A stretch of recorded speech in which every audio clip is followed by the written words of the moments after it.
I woke to a chain on my farm gate and the taste of porch coffee I never got to finish. The HOA president pinned a laminated notice like a medal said the board had voted and smiled while my road was blocked. 2 days later, while casseroles cooled at the clubhouse potluck, my dad, a licensed contractor with a fresh county order, rolled up in his dozer to correct the grade. The dust hadn't even settled when the real story started. Let me take you back. The cones went down at first light orange against the pale fog like warning fruit. Marla Gaines stood behind them with a clipboard, Rick Talbot hovering a step back like he wished he were somewhere else. The chain on my gate lifted and fell with the breeze, one hollow click, then another. Porch coffee steamed and went cold, while the church choir rehearsed somewhere across town, voices faint as mist. Morning, Mr. Brooks Marla said that smile that skimmed without landing. Temporary safety action. Safety from what I asked. From misuse of a non-conforming access lane, she said, tapping a form. Pursuant to bylaws, covenants, and... Say it plain. Marla, HOA blocked my farm road and you know it. Rick flinched. Marla's smile didn't move.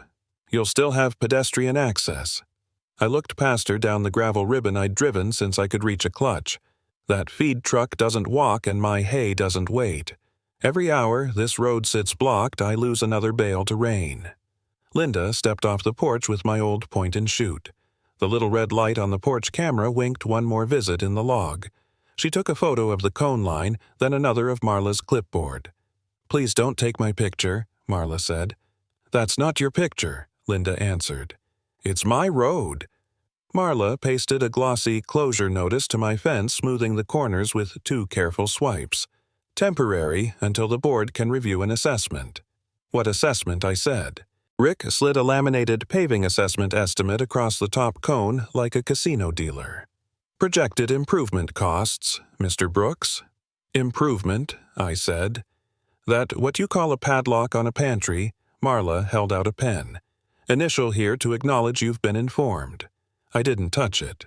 Instead, I dropped to a knee where the ditch met the gravel. The fog lifted in a slow breath. Mud gave under my thumb, and there it was, half-buried steel cold and stubborn. I rubbed until numbers winked through clay. A survey pin stamped with a year older than the subdivision and a county mark that matched the one in my binder. Boundary pin, I said mostly to myself. Marla leaned as if to see, then didn't. Outdated artifacts aren't relevant to current safety protocols. Land remembers, I said standing. Paper tries to forget. Her pen hovered. We're not the enemy, Mr. Brooks. Then stop acting like one. Behind us, the choir slipped into harmony, a line I knew from the harvest service. Somebody missed the note and then found it again. I breathed once slow before I spoke. Tell me about your process, I said. Which bylaw, which map, which signature? Rick cleared his throat. Bylaw. 7 section. You sure? I asked. Because I've read Section 7, Rick. It talks about decorative fencing not cutting off a recorded right-of-way. Marla tipped her clipboard to keep the fog from stippling the ink. We're authorized to mitigate hazards. You put the hazard here, I said. You dragged it in on 4 cones and a roll of tape. Linda took a close-up of the notice. Date, she said softly and pointed. I read it again slower. The closure date sat pre-printed in bold, the same date as today's sunrise, except the notice said it had been posted yesterday. I looked at the chain. It had clicked all night because someone wanted it to.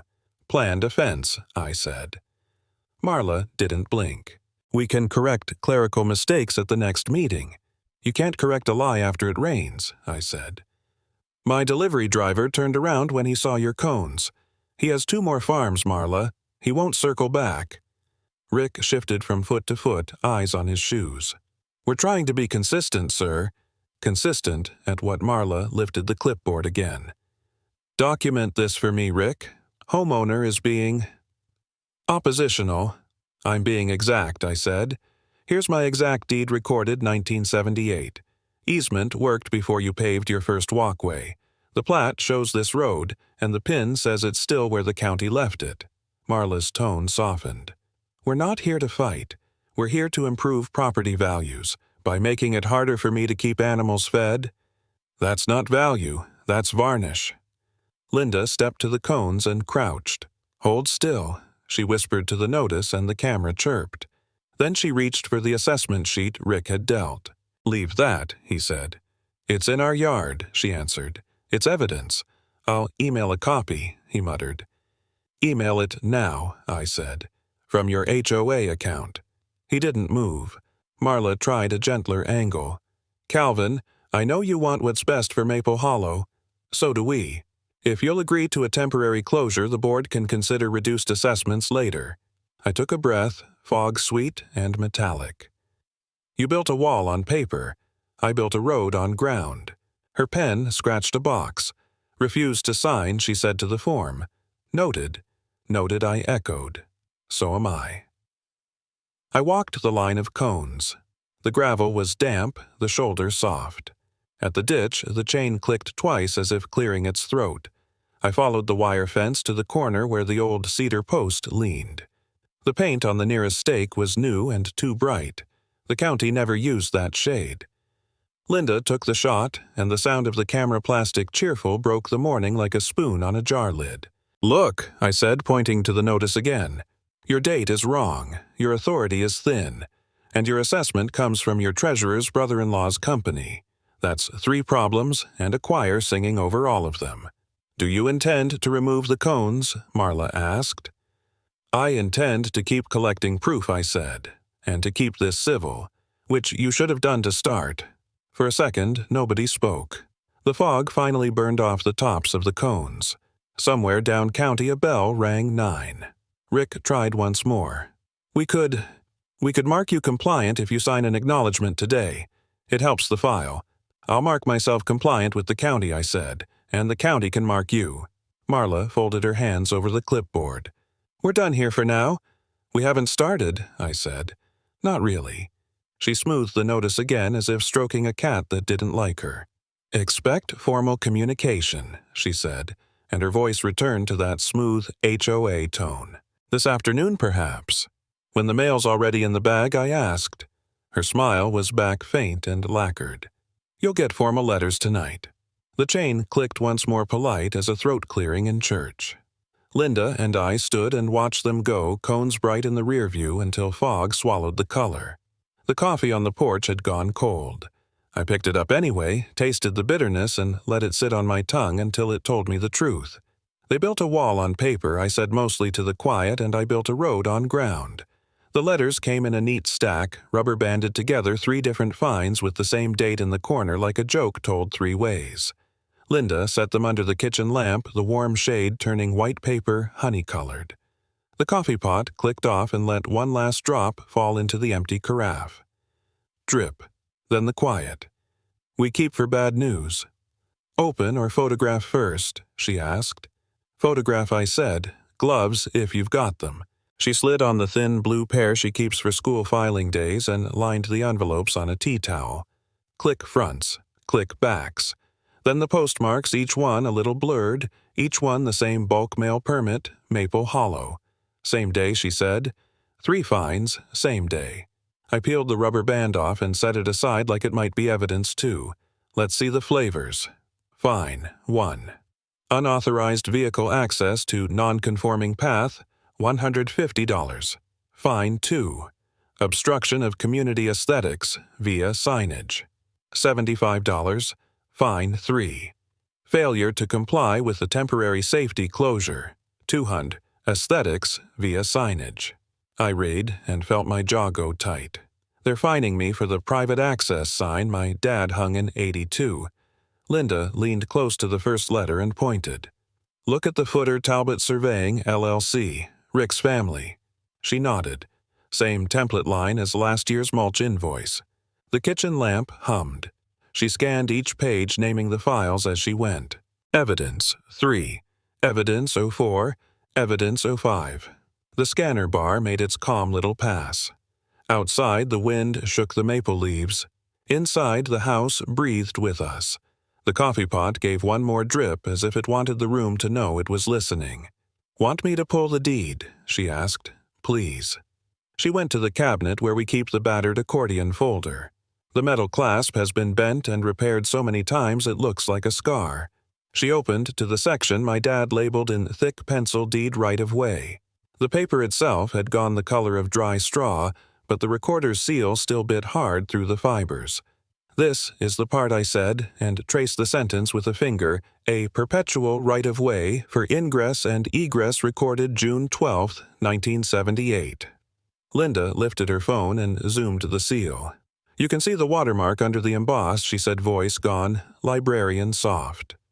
"Deed or seal, authentic. That pin outside isn't a memory, it's an address. Ink steals more land than any fence," I said, mostly to the lamp. The shade caught the words and kept them warm. We walked the pages side by side, their three finds. Our one deed, their template, our seal. The letters used a fake-looking script font for compliance division. The deed used the old county typeface, the one they only drag out for marriages, deaths, and parcels that live longer than arguments. "Post office," I said. Linda nodded. I already texted Marie. We drove into town with the envelope stack in a plastic sleeve. The post office smells like cardboard and dust warmed by the single bar heater behind the counter. Marie leaned in, reading glasses low on her nose. "This is bulk permit," she said, tapping the postmark with a purple fingernail. "All one run. Printed together, metered together, dropped together yesterday afternoon." I checked the time on her little brass desk clock. So they were in the bag when Marla said I'd get formal letters tonight. "Looks that way," Marie said. "I can't tell you contents, you know that. But the permit number, that's HOA's. Can I—" She shook her head before I finished. "I can print you the general page that explains what bulk mail permits are. The rest is not my lane." "That's okay," I said. "I just needed the time." She printed a single sheet with the USPS logo and circled the section about standard mailings prepared and deposited as a batch. I thanked her. She leaned forward. "Calvin, I can't take sides, but I can say I don't like it when mail pretends to be time travel." We left with the page and a roll of flag stamps. Back home, the kitchen lamp hummed again like it had waited to start until we returned. Linda laid the USPS page beside the finds and slid the deed under both so the seal stuck out like a small legal sunrise. "Let's go check the sign," I said. We pulled up the driveway feed on the tablet. At 7:43 p.m. Last night, a figure in a Maple Hollow windbreaker stepped into frame and put both hands on the private access sign. The screw gave on the second twist. The sign dipped and the person steadied it with a knee, then carried it out of frame. The camera caught only the tail of a ponytail and the edge of a reflective seam. "Zoom," Linda said. The picture got worse the closer it came, as pictures do, but the motion line was clear enough the sign left the post, not the other way around. "Mini victory," I said. "Mini theft," she answered. I breathed through my nose. Felt the sour coffee from this morning settle in my throat. "They'll say it was safety. They'll say the screws were loose." She tapped the deed. "They can say what they want. We can show what is." We printed a still frame of the sign removal and wrote the time and date in the corner. In my head, I could hear Earl's diner mug voice measure twice, talk once, and it kept me from calling Marla right then. Instead, I pulled a fresh divider from the supply drawer and wrote in block letters, "Chain of Authority." "What goes in this one?" Linda asked. "Every step that proves who can say what I said. USPS bulk permit page, county deed excerpt, the HOA letters, and every time one of their words argues with the date on a stamp." She grinned, quick and tired. "I'll add the email headers when Rick sends the PDFs. If Rick sends the PDFs." She aimed her phone at the letters. "I'll send him a request right now. CC the board account." I poured 2 cups from the fresh pot, watched the steam find its own way up into the yellow lamplight. "What's our next move?" she said. "Tomorrow, the diner," I said. "Earl can overlay the plat and help me log the seal impressions. Tonight, we sleep. Or try." She squeezed my hand. "We try." Outside, a truck rolled by on the county road and the sound bounced off our eaves, one long note that didn't care about cones. I slipped the deed back into its plastic sleeve and smoothed the edge flat the way my dad used to. Paper can look like a wall. It still folds when you teach it to. I clipped the USPS page into the new tab and closed the binder. All right, I said more to the house than to Linda. Let's build a trail that even a board can't lose. I wrote the date on the spine with a black marker big enough for anyone to read Chain of Authority started. Hash browns sizzled on the grill, and old blueprints curled at the edges of a bulletin board by the restroom. Maple Hollow Diner smelled like coffee that remembered yesterday and biscuits that didn't. When Earl McKinney slid into my booth, he set down a leather roll of pencils the way a pastor sets down a Bible. "Morning, Calvin," he said. "Brought your maps." I slid the binder across the formica. "Brought the pictures, too. Pins paint the whole mess." Earl unlatched the roll. Let's see what they drew wrong. The jukebox in the corner cleared its throat and gave up a croon from the 80s. The waitress, June name tag, tilted topped off our mugs without asking. The clock over the pie case ticked with a lazy honesty. "These are their letters," I said, laying out the fines. "And this," I flipped to the sleeve with the plats, "is what the county recorded when my dad still had his black hair." Earl slipped on his readers. "We'll start with coordinates. Numbers don't lie unless somebody tells them to." He held my phone over the plat and snapped a photo, then another of the driveway pin. "Give me the close-ups." I passed him the shots from last night, the pin's steel shank half in clay, the too bright spray on the stake, my thumb for scale. He pulled a page of tracing vellum from his briefcase and taped it to the table with 2 small strips of blue painter's tape, prepared like a man who brought his own calm. With a mechanical pencil, he began to lay the grid over the scanned plat, counting off in a whisper. The clock ticked. The pencil whispered. The diner breathed. "Here," he said, and circled a coordinate. "And here." He circled another. "See, the second digit? Family looks wrong. This set should carry 7s and 9s. They slipped a 5. How can you tell? Because math is a neighborhood. Wrong houses stand out." He slid the tracing aside, then used his phone to pull up the county GIS layer. "I'll overlay your photo." A quick pinch, and the images kissed. The diner's neon reflected in the glass like a ghosted survey line. June glanced at the spread and smiled. "Mid-morning geometry." "Mid-morning truth," Earl said. "Which is kinder?" He leaned back so I could see. "Your driveway pin belongs at this angle. Their paint suggests a jog that steals about 3 feet of shoulder." 3 feet's a lot when you're hauling hay," I said. 3 feet's a lot when you're stealing, period. He drew a careful X on the tracing. "Now, let's talk color codes. County uses fluorescent chartreuse for temporary survey, not highlighter yellow." "I thought so," I said. "It looked like school supplies out there." He nodded. "Talbot does road marking, not boundary. They got cute with a can." He tapped the binder. "You got rod tags on your pins? I got a photo. Didn't want to tug on anything." "Good," he said. "We don't move the truth to find it." He flipped to the photo where the steel rod tag just peeked beneath clay. "Can you read that? Looks like MH83 and a serial after." "83, I said. "Matches Dad's story. County maintenance fixed a washout that year." Earl took out a tiny magnifier. The pencil stilled. The clock kept time for both of us. There he whispered, pleased like a granddad hearing a right answer. MH832147. He wrote it down on the napkin and underlined it twice. "Does that help?" "It helps like a birth certificate helps," he said. "Rod tags have logs." "I can pull the book at the recorder's office. Should be in a cabinet that still smells like typewriter ribbon." June set down 2 eggs and a plate of bacon like we needed protein for proof. "Want sourdough or biscuits?" "Biscuits," I said. "Gravy if you have mercy." "Mercy is extra," she said, and grinned. Earl wiped a finger clean and turned to the fines. "Footer, Talbot. Surveying, LLC." He sighed. "Conflicts of interest don't like sunlight. Let's open a window." "I've got USPS confirming bulk permit," I said. All 3 letters dropped in one run. "Good," he said. "Time and money leave tracks. So do printers." He pulled a small blue flashlight from his pocket. "Sometimes toner drums have a pattern.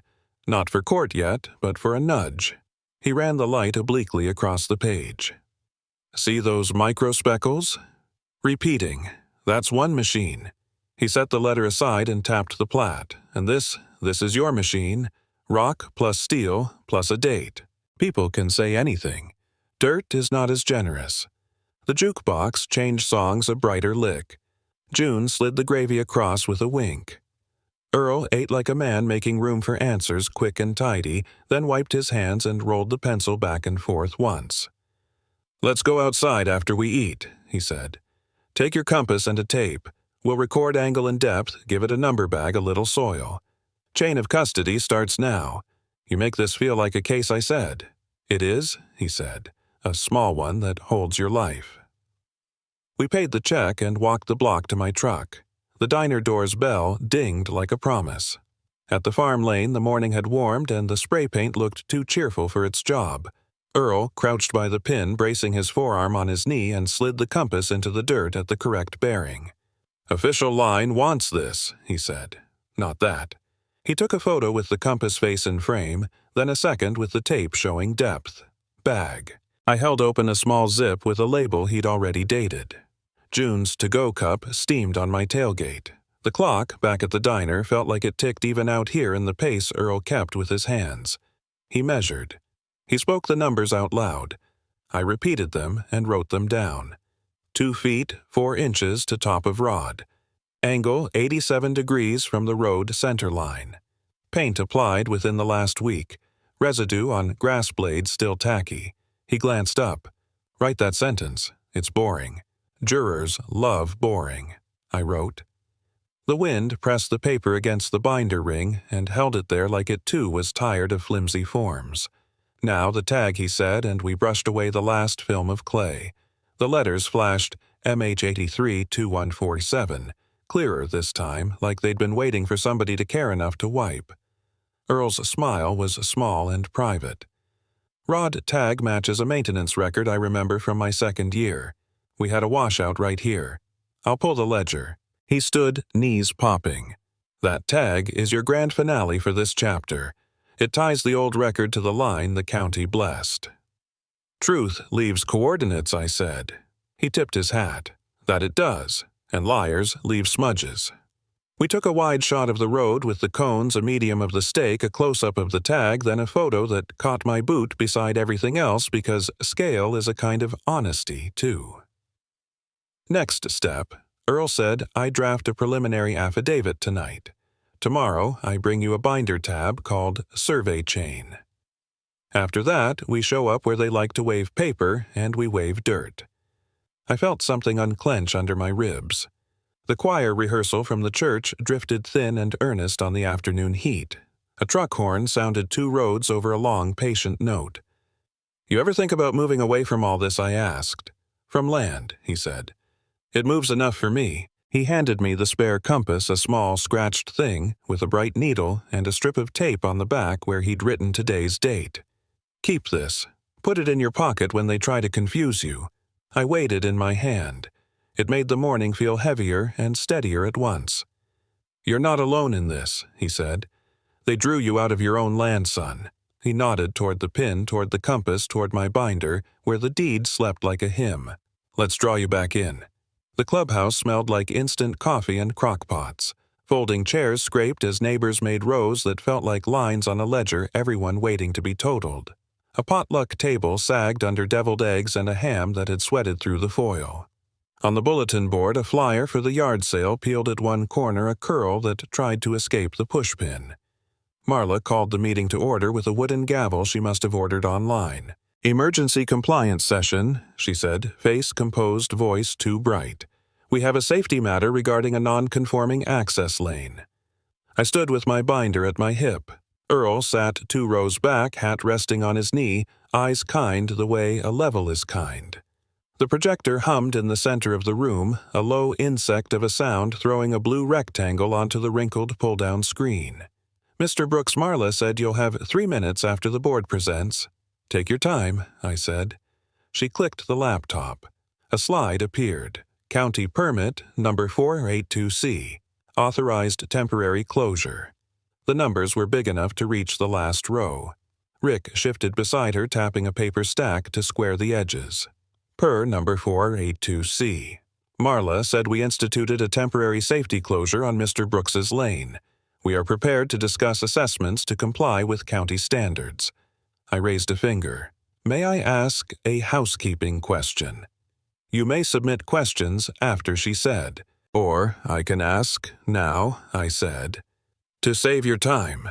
A small laugh traveled the room and died under the fluorescent lights. She smiled without teeth. Proceed. What year is that permit number from Rick? Looked at his copy. It's current. Current compared to what I asked and opened my binder. The metal rings flashed under the projector light a second moon. Here is the county's public index, I said, lifting a printed PDF. The seal, faint, but there if you cared to look. Permit number 482C, expired in 2011. The county retired that series. That's incorrect, Marla said. This is an emergency authorization. From whom I asked. Name and title, please. The county, obviously. Obviously, I said. I carried the index to the edge of the stage and held it up so the front row could see. You can also find this at the recorder's office. Same book that holds my deed's seal. Timestamps don't lie, people do. A neighbor in the third row murmured, "Let him show it," and somebody else said, "Hush," and let them. Earl raised his phone and, without moving his head, forwarded an email. My pocket buzzed. The projector hummed louder only because the room had gone quiet. Earl, I said. Would you mind sending the overlay to the list I already did? He said, not unkind. Check your inbox. Phones came out like prairie dogs, cautious and curious. On the screen, the slide changed the plat from 1978 in ghost white lines over a satellite photo, my lane, a narrow ligament connecting pasture to county road. Earl had circled the pin coordinates in red. Next to it, a smaller window showed the county permit index with number 482C, grayed out and labeled retired. Marla's smile flickered. That overlay isn't official. It's a picture of official, I said. The kind your letterhead doesn't change. Rick licked a thumb and turned a page. We have a document here. The one you printed at the HOA office, I asked gently. He froze. He looked good at taxes and bad at theater. We provide administrative support as needed. Which printer did you use, I asked. The one with the toner drum that leaves the same speckles as last month's mulch invoice. Several heads turned like a single creature. This is a smear, Marla said. We are volunteers doing our best. Then stop using the county's name without its permission, I said, and stop blocking a recorded right-of-way to make a point. She held the gavel higher. Mr. Brooks. The projector fan sighed. I looked at the room at faces I'd known since we traded casseroles in storms. You don't have to like my truck, I said quietly. You don't have to like my lane, but you can't take it with a clipboard. A ringtone startled us all. Not the polite marimba, but the loud, ugly buzz of a county-issued android. Earl pointed at me. Yours. I answered on speaker. Calvin Brooks. County inspections. A woman said efficient, tired. I'm returning a message about a permit number being used at a homeowner meeting. We have no new permit for Maple Hollow HOA regarding any closure. Number 482C is a legacy entry. Anyone presenting that as current is misinformed or misrepresenting. The room did the kind of quiet you can hear. Marla swallowed. Who is this? She demanded. Ma'am, county inspections, the voice repeated. We document calls. If a closure is in place, it's news to us. If a closure is proposed, it hasn't crossed my desk. Thank you, I said, and ended the call. The projector hummed. Someone coughed like they'd been holding it for a week. Earl stood without making a show of it. For the record, he said, I will file a preliminary affidavit tonight regarding the displacement of a boundary pin and the misapplication of paint on a stake. I'll also attach the overlay you're all pretending you didn't just receive. We don't accept affidavits from civilians, Marla said. The recorder's office does, Earl replied and sat again. Minnie Cliff or not, the room needed somewhere to look. They chose the screen. The overlay remained my lane bright against a gray town like a vein you suddenly remember you own. A man I only knew as Fence Guy raised a hand. If there's no permit, why are the cones still out? Because they put them there, I said. And because I haven't moved them yet, I let that hang just long enough to find the floor. I'm keeping this civil. I'm keeping receipts. Marla rapped the gavel. It sounded small.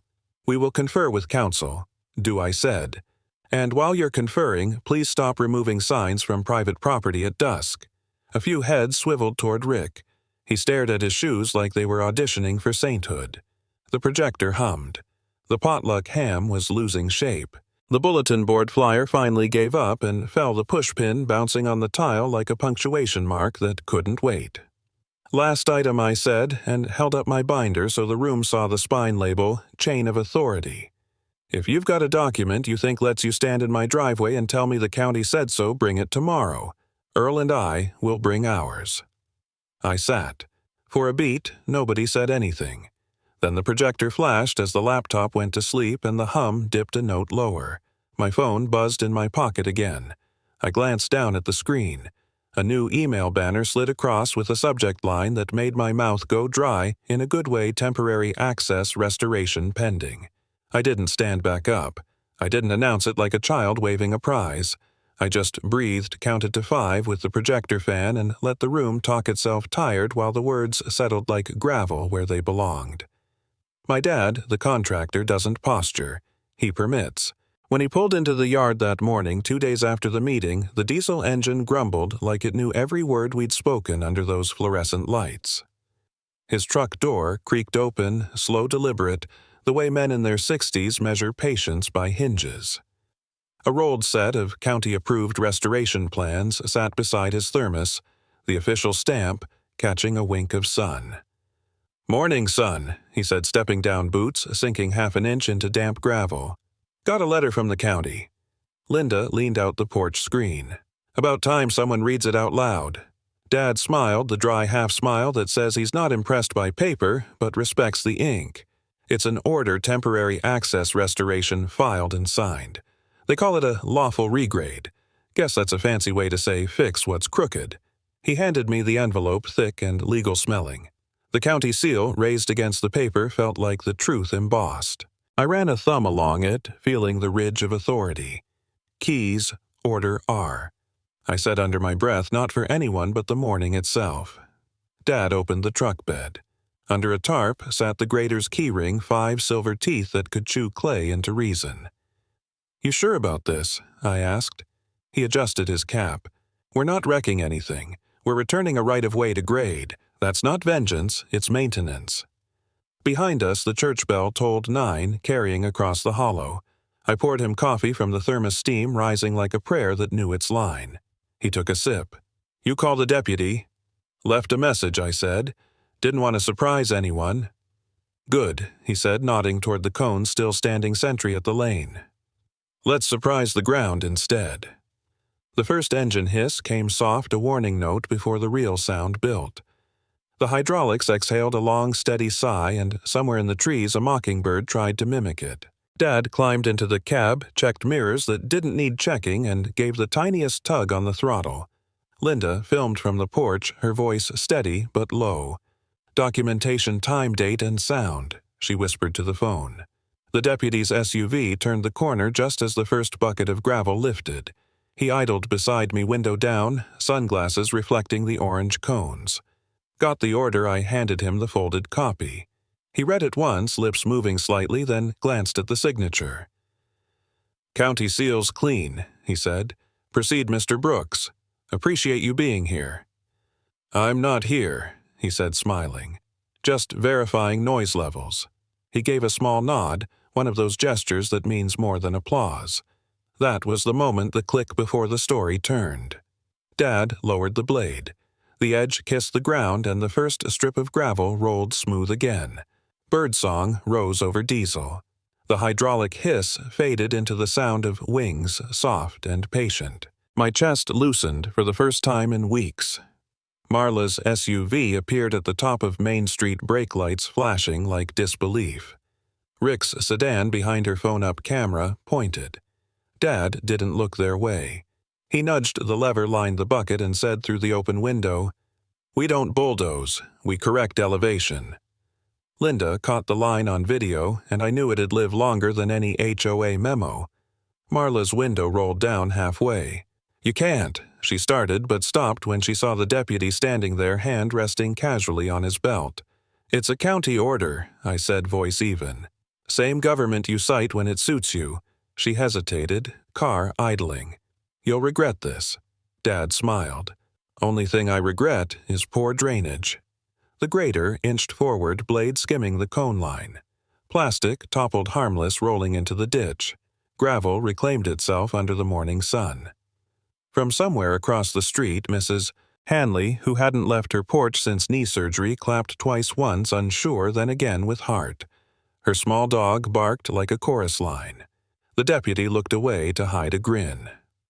Echo number 1. Light local, but real. I took a slow breath. 2 days later, I said quietly to no one, "Feels longer."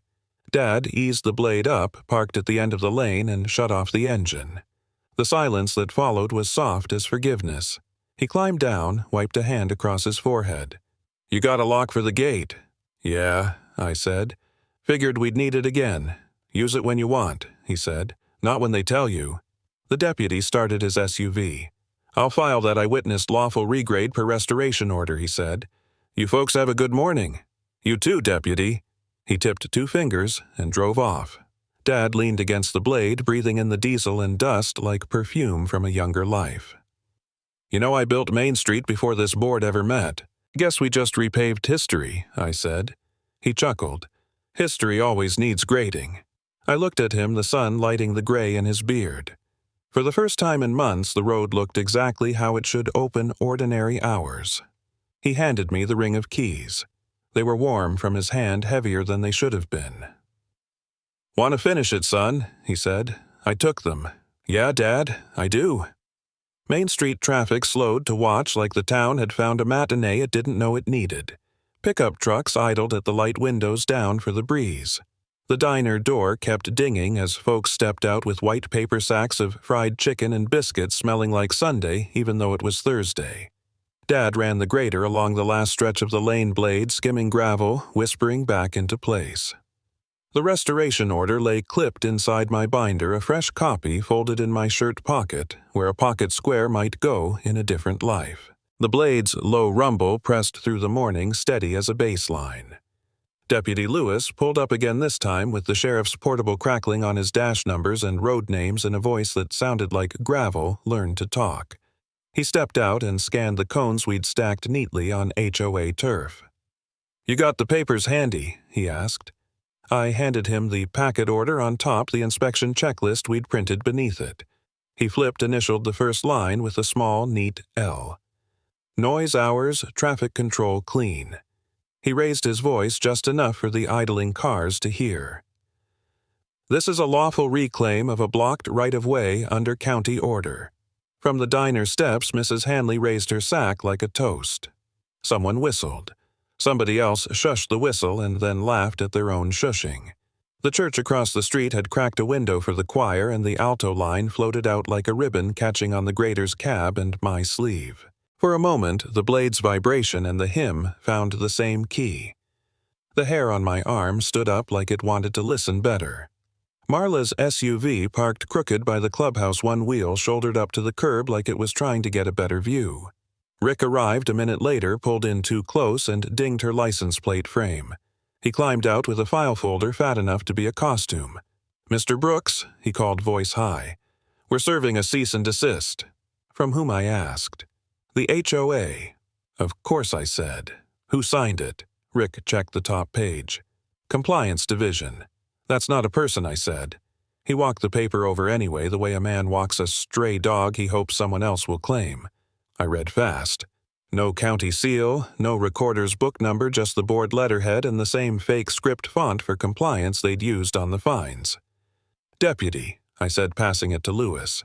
He read, face blank, then tilted the page so it caught the sun. "This is an internal notice," he said.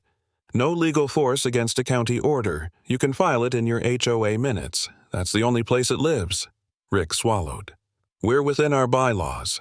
"Your bylaws stop where the county begins," Lewis said mildly. He handed the paper back. "Don't wave this in front of a moving blade."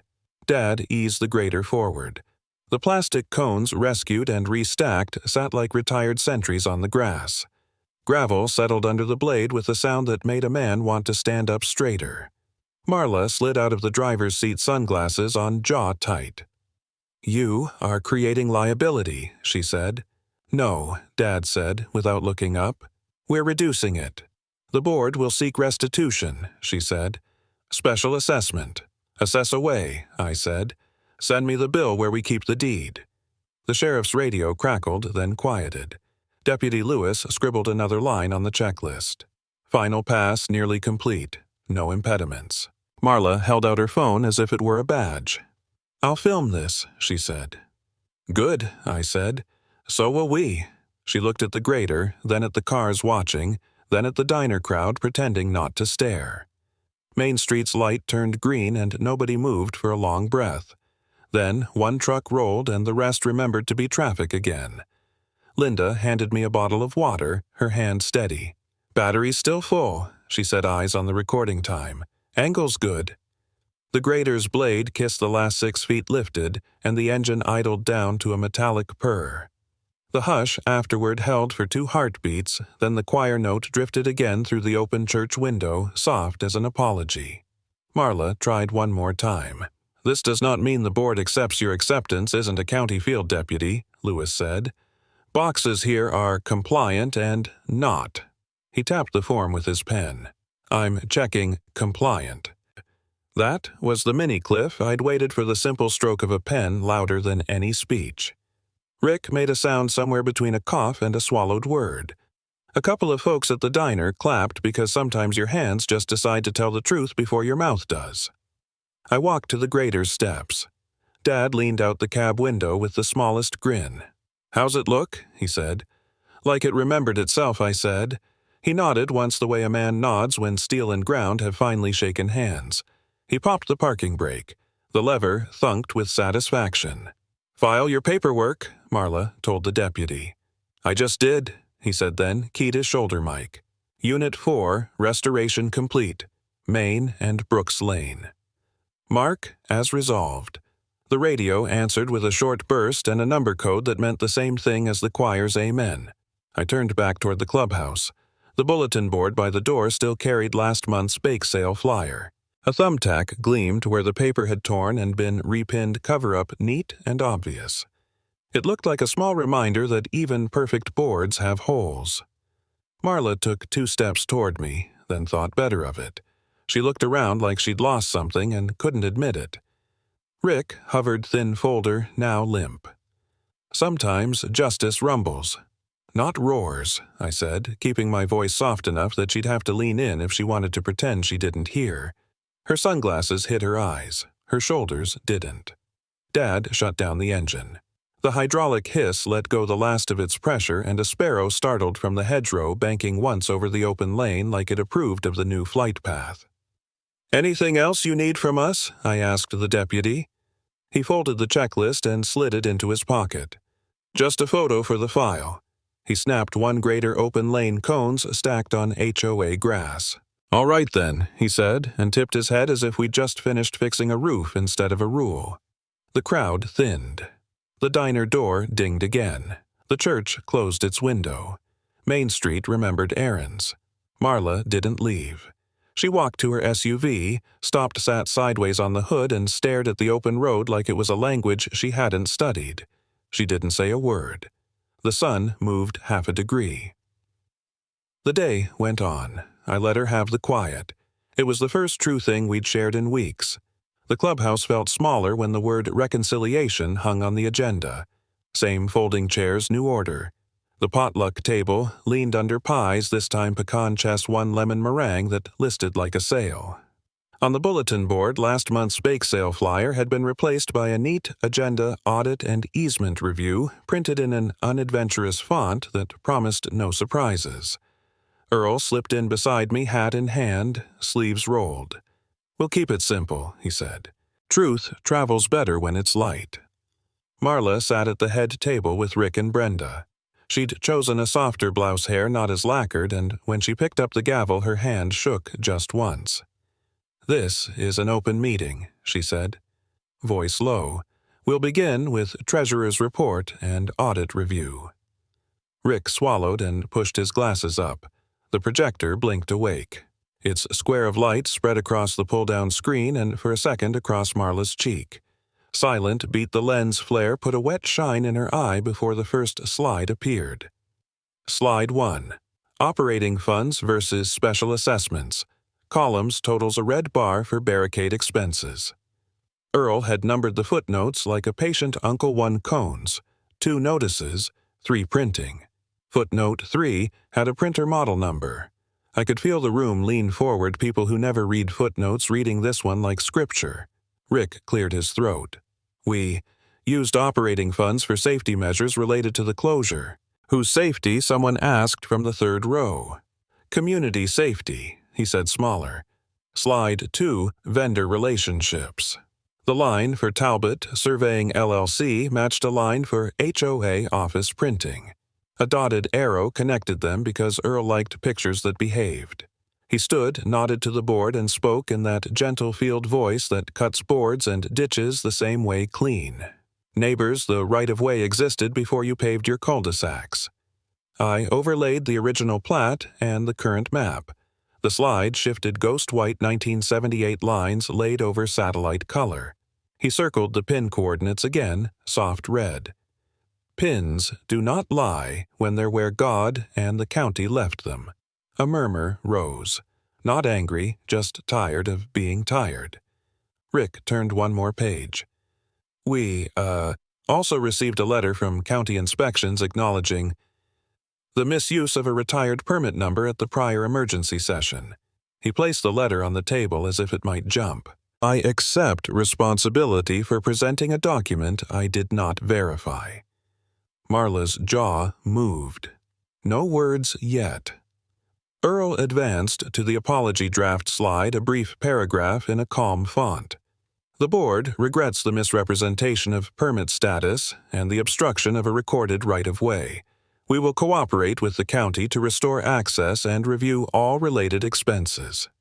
He had added a blank line labeled signature and another labeled date. He didn't look at Marla when he said, "We recommend the board adopt this language and enter it into the minutes." The projector hummed. Marla's eyes wet again, not dramatic, just human. She picked up the gavel, set it down gently like it might break. "I move to adopt the apology," she said. Brenda whispered, "Second." "All in favor?" Rick asked, voice steady this time. Hands rose. More than enough. A few clapped before anyone told them not to. 3 seconds of silence followed the room, holding itself still, a small community echo that felt like a church breath before a hymn. Marla signed the printed page. The pen scratched loud in the quiet. Earl reached into his satchel and laid the deed excerpt beside it, the seal's bite deep as ever. For the minutes, he said, "Deed and apology neighbors, past and present in one page." I spoke once softly. Reputation fades, records don't. People nodded like they'd known it all along, which maybe they had. Slide 4, Refunds and Credits Proposal. Rick found his footing there. We propose to credit barricade expenses back to homeowners proportionally and suspend any further assessments related to the lane. Numbers appeared neat as fence posts. $50 here, $20 there. A line at the bottom that said, "Zero balance to residents." The room loosened. Somebody at the back said, "That's right," in a voice that had seen many invoices and not enough relief. The board voted. The hands looked lighter. During questions, we stayed small. I didn't list grievances. I handed the clerk a thumb drive with the overlay the county's denial of Amber 4882C and the inspection checklist signed yesterday. Earl kept us between the ditches, just the facts, just the dates. The projector warmed the room. The pie table smelled like nutmeg and forgiveness. As things thinned, Marla approached me at the side aisle. No sunglasses now. The light found her without having to try. She leaned toward where only I could hear it. I thought image was everything she whispered. I was wrong. It caught somewhere in my chest I hadn't noticed was tight. I didn't absolve. I didn't scold. "Memory lasts longer," I said, "and it's not ours alone." She nodded small, then stepped back to the table and sat. The projector light slid off her cheek and onto the screen again like stagehands had finally remembered their job. The clerk read out the last item. "Transfer order," she said, "from county to HOA, acknowledging restoration of access and closing the emergency item." She lifted a manila envelope with a blue sticker seal. It made a little sound when she broke it paper, letting go of glue, and slid out a trifold sealed transfer order with the county crest embossed. She read the language, a paragraph that felt like a road straightening access restored, maintenance jurisdiction clarified, HOA obligations limited to signage upkeep, no authority to obstruct recorded right-of-way. Earl smiled at me the way men do when the math and the dirt finally match. The clerk held the order up for the room to see, then laid it on the table where the apology and the deed already sat. 3 papers touching corners. Old truth, present regret, future boundary. We stayed quiet for a breath. The projector finally cooled enough to drop a note fan winding down. Chairs scraped like the January thaw. People lined up for pie the way they line up for communion, when there's nothing left to argue and plenty left to share. I looked at the corner of the table where the 3 pages met deed, apology, transfer, and felt the house of my ribs get its roof back. Outside, someone had propped the clubhouse door open with a stack of cones. Wind moved through the room, soft, domestic. I tucked the copy of the transfer into my binder sleeve and ran a thumb along the emboss. We were almost done with this part, almost. The clubhouse smelled like instant coffee and crock-pots. Folding chairs scraped as the neighbors made rows that felt like lines on a ledger, everyone waiting to be totaled. A potluck table sagged under deviled eggs and a ham that had sweated through the foil. On the bulletin board, a flyer for the yard sale peeled at one corner, a curl that tried to escape the pushpin. Marla called the meeting to order with a wooden gavel she must have ordered online. "Emergency compliance session," she said, face composed, voice too bright. "We have a safety matter regarding a non-conforming access lane." I stood with my binder at my hip. Earl sat 2 rows back, hat resting on his knee, eyes kind the way a level is kind. The projector hummed in the center of the room, a low insect of a sound throwing a blue rectangle onto the wrinkled pull-down screen. "Mr. Brooks, Marla said you'll have 3 minutes after the board presents." "Take your time," I said. She clicked the laptop. A slide appeared. County Permit, number 482C. Authorized temporary closure. The numbers were big enough to reach the last row. Rick shifted beside her, tapping a paper stack to square the edges. Per number 482C. Marla said we instituted a temporary safety closure on Mr. Brooks's lane. We are prepared to discuss assessments to comply with county standards. I raised a finger. "May I ask a housekeeping question?" "You may submit questions after," she said. "Or I can ask now," I said. "To save your time." A small laugh traveled the room and died under the fluorescent lights. She smiled without teeth. "Proceed." "What year is that permit number from?" Rick looked at his copy. "It's current." Current compared to what I asked, and opened my binder. The metal rings flashed under the projector light a second moon. "Here is the county's public index," I said, lifting a printed PDF. The seal, faint, but there if you cared to look. Permit number 482C, expired in 2011. The county retired that series. "That's incorrect," Marla said. "This is an emergency authorization." From whom I asked. "Name and title, please." "The county, obviously." "Obviously," I said. I carried the index to the edge of the stage and held it up so the front row could see. You can also find this at the recorder's office. Same book that holds my deed's seal. Time stamps don't lie, people do. A neighbor in the 3rd row murmured, "Let him show it," and somebody else said, "Hush," and let them. Earl raised his phone and, without moving his head, forwarded an email. My pocket buzzed. The projector hummed louder, only because the room had gone quiet. "Earl," I said.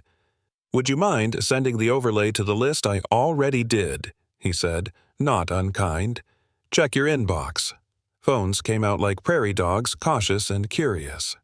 On the screen, the slide changed the plat from 1978 in ghost white lines over a satellite photo my lane a narrow ligament connecting pasture to county road. Earl had circled the pin coordinates in red. Next to it, a smaller window showed the county permit index with number 482C, grayed out and labeled retired. Marla's smile flickered. That overlay isn't official. It's a picture of official, I said. The kind your letterhead doesn't change. Rick licked a thumb and turned a page. We have a document here. The one you printed at the HOA office, I asked gently. He froze. He looked good at taxes and bad at theater. We provide administrative support as needed. Which printer did you use, I asked. The one with the toner drum that leaves the same speckles as last month's mulch invoice. Several heads turned like a single creature. This is a smear, Marla said. We are volunteers doing our best. Then stop using the county's name without its permission, I said. And stop blocking a recorded right-of-way to make a point. She held the gavel higher. Mr. Brooks. The projector fan sighed. I looked at the room at faces I'd known since we traded casseroles in storms. You don't have to like my truck, I said quietly. You don't have to like my lane, but you can't take it with a clipboard. A ringtone startled us all. Not the polite marimba, but the loud, ugly buzz of a county-issued android. Earl pointed at me. Yours, I answered on speaker. Calvin Brooks. County inspections. A woman said efficient, tired. I'm returning a message about a permit number being used at a homeowner meeting. We have no new permit for Maple Hollow HOA regarding any closure. Number 482C is a legacy entry. Anyone presenting that as current is misinformed or misrepresenting. The room did the kind of quiet you can hear. Marla swallowed. Who is this? She demanded. Ma'am, county inspections, the voice repeated. We document calls. If a closure is in place, it's news to us. If a closure is proposed, it hasn't crossed my desk. Thank you, I said, and ended the call. The projector hummed. Someone coughed like they'd been holding it for a week. Earl stood without making a show of it. For the record, he said I will file a preliminary affidavit tonight regarding the displacement of a boundary pin and the misapplication of paint on a stake. I'll also attach the overlay you're all pretending you didn't just receive. We don't accept affidavits from civilians, Marla said. The recorder's office does, Earl replied and sat again. Minnie Cliff or not, the room needed somewhere to look. They chose the screen. The overlay remained my lane bright against a gray town like a vein you suddenly remember you own. A man I only knew as fence guy raised a hand. If there's no permit, why are the cones still out? Because they put them there, I said. And because I haven't moved them yet. I let that hang just long enough to find the floor. I'm keeping this civil. I'm keeping receipts. Marla rapped the gavel. It sounded small. We will confer with counsel. Do I said. And while you're conferring, please stop removing signs from private property at dusk. A few heads swiveled toward Rick. He stared at his shoes like they were auditioning for sainthood. The projector hummed. The potluck ham was losing shape. The bulletin board flyer finally gave up and fell the pushpin bouncing on the tile like a punctuation mark that couldn't wait. Last item, I said, and held up my binder so the room saw the spine label, Chain of Authority.